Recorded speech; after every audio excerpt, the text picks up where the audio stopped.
नमस्कार मित्रों, कुंडली दर्शन 8 में आप लोगों का स्वागत है। शिव पुराण के अनुसार माता पार्वती श्राप के कारण गर्भवती होने का सुख प्राप्त नहीं कर पाई थी। आइए जानते हैं माता पार्वती को गर्भवती न होने का श्राप किसने दिया था। एक बार तारकासुर तपस्या कर ब्रह्मा जी को प्रसन्न कर लिया। ब्रह्मा जी प्रसन्न होकर तारकासुर से वरदान मांगने को कहा। तारकासुर ब्रह्मा जी से अमरता का वरदान मांगा। ब्रह्मा जी ने कहा, अमरता का वरदान नहीं दे सकता और वरदान मांग लो।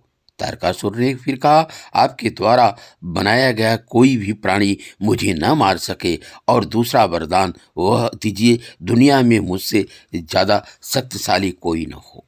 ब्रह्मा जी ने तथास्तु कर दिया। ब्रह्मा जी से वरदान प्राप्त कर तारकासुर आतंक मचाना शुरू कर दिया। उसने स्वर्गलोक जाकर इंद्र से उनका वाहन ऐरावत हाथी, 9 सफेद घोड़े, कोष खजाना छीन लिया। देवताओं को दर दर भटकने के लिए मजबूर कर दिया। ऋषियों से कामधेनु गाय छीन लिया। तीनों लोकों पर अपना अधिकार जमा लिया। सभी देवता दुखी होकर ब्रह्मा जी के पास पहुंचे, विनती करते हुए कहा, तारकासुर से हमारे प्राणों की रक्षा करें। ब्रह्मा जी ने कहा, मेरे वरदान से ही तो तारकासुर बलशाली हुआ है। तारकासुर की मृत्यु एक ही प्रकार से हो सकती है। देवता बोले, किस प्रकार? ब्रह्मा जी बोले, शिव जी का विवाह हो और उनसे जो पुत्र उत्पन्न होगा वह तारकासुर को मारेगा। देवताओं ने कहा, भोले शंकर तो इस समय समाधि में हैं।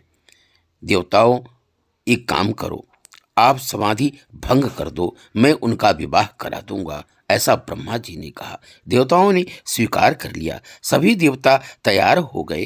कामदेव की स्तुति की। कामदेव प्रकट हुए। देवताओं ने प्रार्थना की कि शंकर जी की समाधि भंग करने के लिए जाओ। कामदेव शिव जी की समाधि तो तोड़ने के लिए अप्सराओं को, गंधर्वों को, किन्नरों को लेकर धरती पर उतरे। अपनी माया का विस्तार किया। समाज की मर्यादाएं टूटने लगी। प्रत्येक व्यक्ति के अंदर काम जागने लगा। सभी सिद्धांत और संबंध को भूलकर काम भोग में डूबने लगे। जैसे काम कोपायमान हुआ, जलचर थलचर सभी जीव काम के वश में हो गए। नदियां सागर से मिलने लगी। पेड़ की डालियां अन्य डालियों के साथ छिपने लगे। बेल लताओं वृक्षों से लिपटने लगी। राक्षस देवता समाज के सभी प्राणी, साधु महात्मा, बड़े बड़े योगी भी नहीं बच सके। कोई धीरज नहीं रख सका। कामदेव ने सबको मोहित कर लिया। शिव जी पर कोई असर ना हुआ। फिर तो आम के पेड़ की डाली पर कामदेव छिपकर फूल का बाण निकाला, उस पर पुष्प धनुष की डोरी खींची और भगवान शंकर के वक्षस्थल को लक्ष्य कर प्रहार किया। ब्रह्मांड में आवाज होने लगी, बिजली चमकने लगी, जंगल में दावानल सुलगने लगी। शिवजी का सौम्य स्वरूप समाधि में लीन था, बाण के लगने से डोलने लगा। तब वृक्ष धीरे धीरे समाधि से नेत्र खोले। उनकी दृष्टि सामने की ओर गई। तब वृक्ष की डाली में छिपे कामदेव को देखा। शंकर जी के सफेद नेत्र एक क्षण में लाल हो गए। शरीर कांपने लगा, रौद्र रूप धारण कर लिया।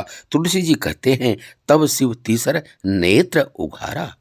देखते देखते कामदेव जलकर भस्म हो गया। कामदेव की पत्नी रति विधवा हो गई। मांग का सिंदूर मिट गया।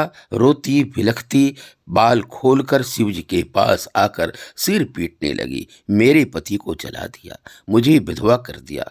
पार्वती का नाम लेकर कहने लगी, पार्वती, तुम्हारी तपस्या को सफल करने के लिए तुम्हारा विवाह शिव के साथ हो और तुमसे उत्पन्न पुत्र तारकासुर का वध करे, इसलिए मेरे पति ने शिव की समाधि भंग की।